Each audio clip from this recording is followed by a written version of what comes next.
तो YouTube channel पर के इंग्लिश स्टडी पॉइंट पर जुड़िए हमारे साथ और सीखिए एक से एक बेहतरीन टॉपिक को। तो आज का टॉपिक एक अच्छा टॉपिक, ट्रांसफॉर्मेशन ऑफ सेंटेंसेस।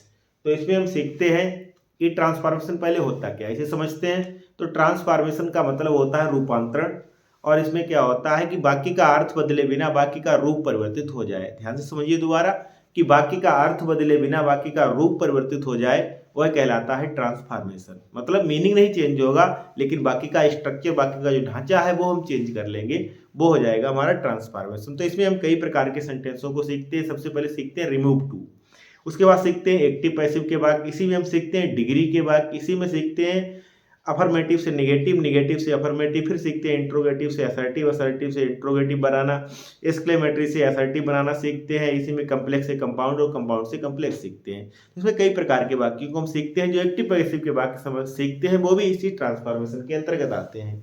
तो उसी में से एक बेहतरीन टॉपिक है अफर्मेटिव से निगेटिव बनाना। अफर्मेटिव से निगेटिव तो सीखते हैं। तो अफर्मेटिव से निगेटिव बनाने के लिए हम लोगों ने हाई स्कूल लेवल पर सीखा है कि जो साधारण वाक्य हो उसमें हम नॉट का प्रयोग कर लेते हैं और हमारा वाक्य निगेटिव हो जाता है। तो जैसे एक वाक्य लिखते हैं, Ram is a good boy. ठीक है, ये सेंटेंस बहुत सरल है। तो Ram is a good boy लिखा है कि राम एक अच्छा लड़का है। तो इस वाक्य को अगर हमें निगेटिव करना है तो निगेटिव करने के लिए हम क्या कर देंगे, यहाँ पर नॉट का प्रयोग कर देंगे, तो हो जाएगा Ram is not a good boy. तो राम एक अच्छा लड़का नहीं है। तो इसमें क्या हुआ, हम ट्रांसफॉर्मेशन, हमने अभी आपसे क्या कहा कि अर्थ बदले बिना बाकी का रूप परिवर्तित हो जाएगा। अर्थ नहीं बदलेगा, राम एक अच्छा लड़का है तो अच्छा लड़का ही बना रहेगा, लेकिन बाकी निगेटिव भी होगा और बाकी का अर्थ नहीं बदलेगा, बाकी का अर्थ भी सेम रहेगा। तो इसमें क्या होगा, Ram is not a good boy क्या है, एक इस ट्रांसफॉर्मेशन के अंतर्गत नहीं आता है। ट्रांसफॉर्मेशन के अंतर्गत वो सेंटेंस आते हैं जो मीनिंग अपना सेम बनाए रखें, बाकी को परिवर्तित, वाक्य उसमें परिवर्तित हो जाए। तो इसमें वाक्य का अर्थ बदल जाता है कि Ram is not a good boy. पहले वाक्य में क्या है, Ram is a good boy, Ram एक अच्छा लड़का है। दूसरे में क्या हो जाएगा, Ram is not a good boy, Ram एक अच्छा लड़का नहीं है। अर्थात वाक्य यहाँ पर ट्रांसफॉर्मेशन के तौर पर हमारा जो है ये वाक्य गलत हो जाता है। तो अब हम सीखते हैं कि ट्रांसफॉर्मेशन के अंतर्गत अफर्मेटिव से नेगेटिव सेंटेंसों को हम कैसे बनाएंगे। चलिए यही बात लिखा है। तो Ram is a good boy, दिमाग लगाइए थोड़ा, राम एक अच्छा लड़का है।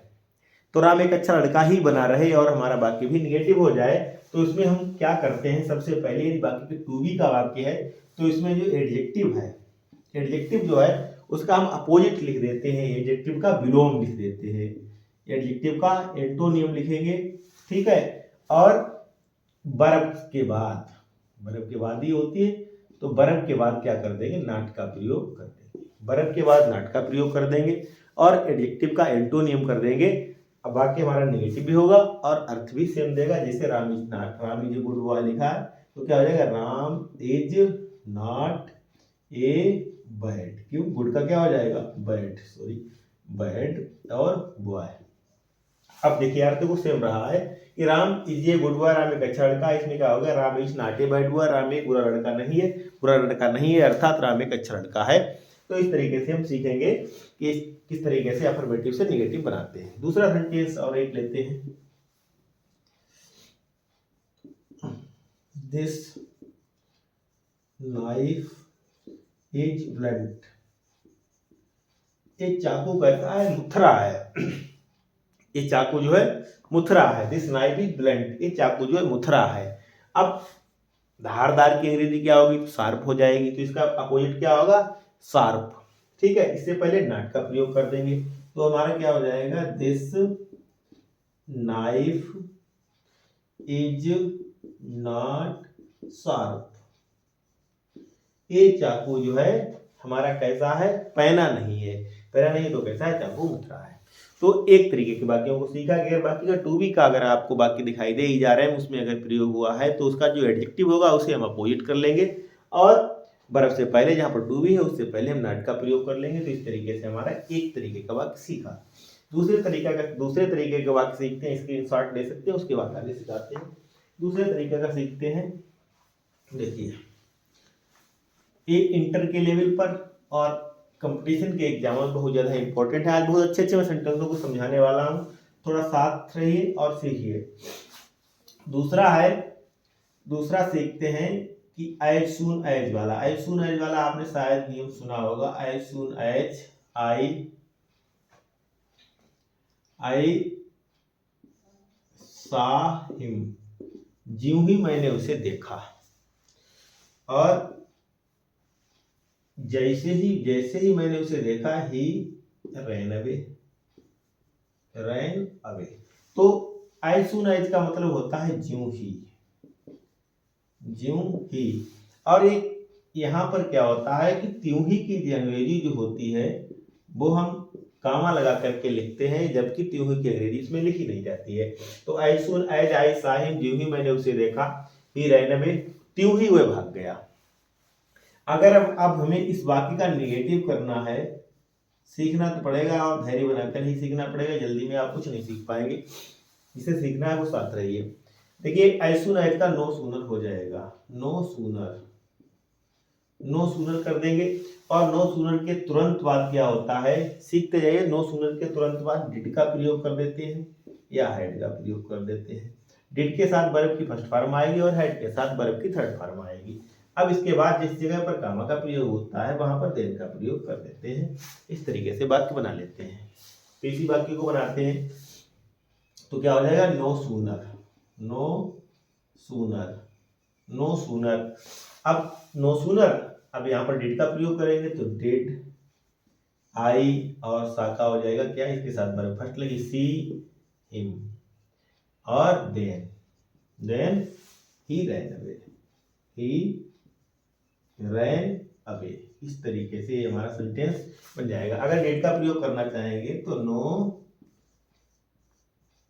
सूनर हैड, सॉरी इसमें हैड का प्रयोग करते हैं, हैड आई और सी सा सीन हो जाएगा, सीन हिम। बाकी पूरा सेंटेंस वैसा का वैसा ही बनेगा, इससे इधर बनाया वैसे इसी तरीके से बना लीजिए। तो ये हुआ नो सूनर का मतलब इसका एज सून एज, और नेगेटिव में क्या हो जाएगा, नो सूनर के बाद तुरंत डिड या हैड का प्रयोग होता है। डिड या हैड के तुरंत बाद यहाँ पर जिस जगह पर मैंने कामा का प्रयोग किया था वहां पर देन का प्रयोग कर देते हैं। ये इस तरीके से हम नो सूनर वाला वाक्य बना लेते हैं। अब देखते हैं दूसरे तरीके का वाक्य, ये आपने समझ लिया होगा। दूसरे तरीके देखते हैं। अब दूसरे तरीके में क्या है कि अगर आपने रिमूव टू का वाक्य सीखा है तो वो भी इसी निगेटिव सेंटेंस के अंतर्गत आएगा। और देखते हैं रिमूव टू के वाक्य को, जैसे she is too fat to sit. इसका मतलब है कि वह इतनी मोटी है कि वह बैठ नहीं सकती है। तो जिस जगह पर टू का प्रयोग हुआ है वहां पर सो का प्रयोग कर लेंगे, और यहाँ पर अगर यहाँ पर सी है तो पहले हम दैट लगाएंगे, ठीक है, दैट लगाएंगे। जिस जगह पर सी है तो यहाँ पर सी लिख देंगे और कैन नॉट लिख देंगे।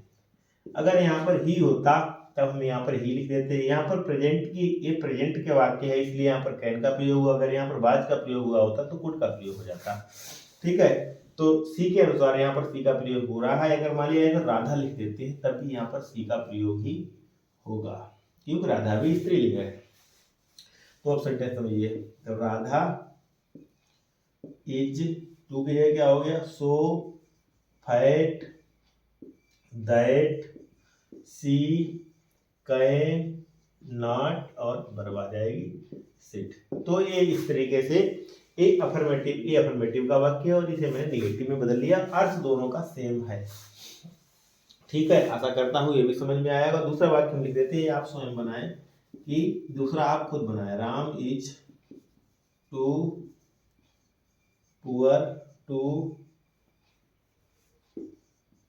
By a car. ये आप खुद बनाए सेंटेंस अपने आप, और ना बने तो पूछ लेना, ठीक है। तो ये दूसरा सेंटेंस हो गया। अब आगे समझाते हैं कि अगले किस तरीके से, कौन से स्टेप पर नेगेटिव सेंटेंस को अफर्मेटिव किस प्रकार से करते हैं। तो देखिए अगले वाले वाक्य में समझाते हैं कि इसमें जो है वाक्य हमारा डिग्री का एक वाक्य आता है। तो डिग्री के वाक्य में देखते हैं कि किस प्रकार से बनेगा। जैसे लिखा है I am taller than you, ठीक है।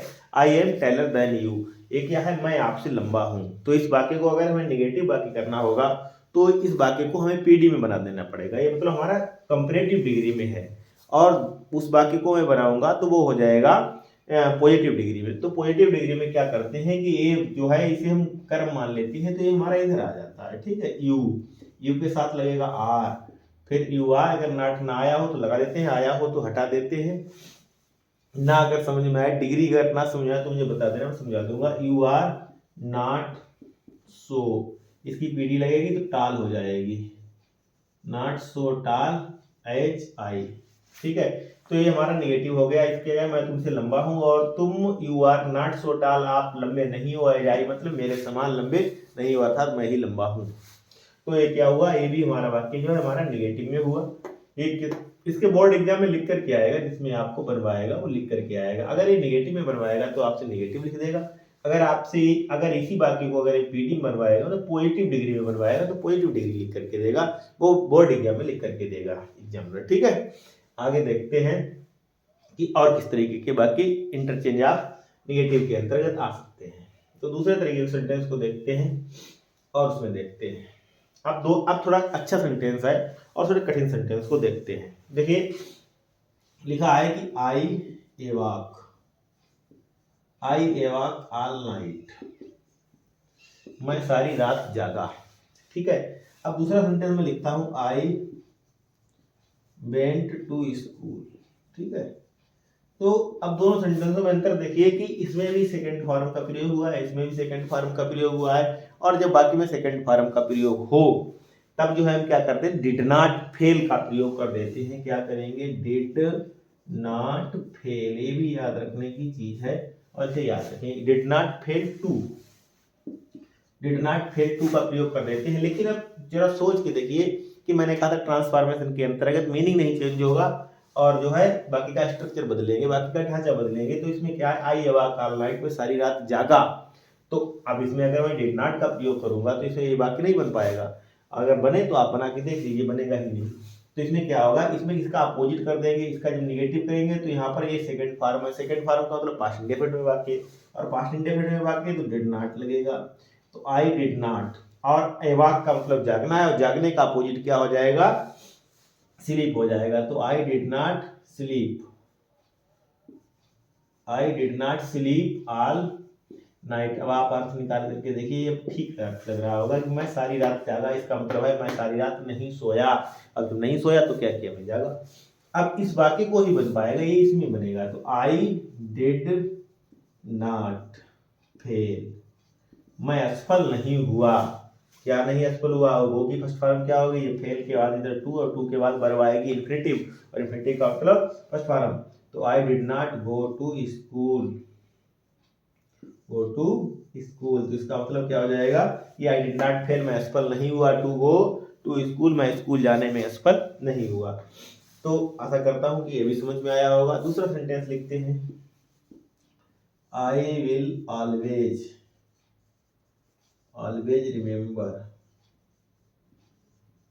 रिमेंबर यू, मैं तुम्हें हमेशा याद रखूंगा, ठीक है।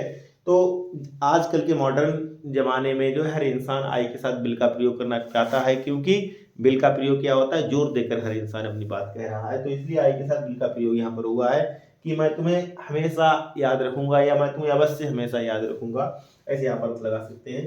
तो ऑलवेज का निगेटिव अर्थ क्या हो जाएगा, नेवर हो जाएगा, ये तो आपको पता ही होना चाहिए। ऑलवेज का नेवर हो जाएगा, और रिमेंबर क्या हो जाएगा, फॉरगेट मतलब भूल जाना होता है, ठीक है। तो आई विल नेवर फॉरगेट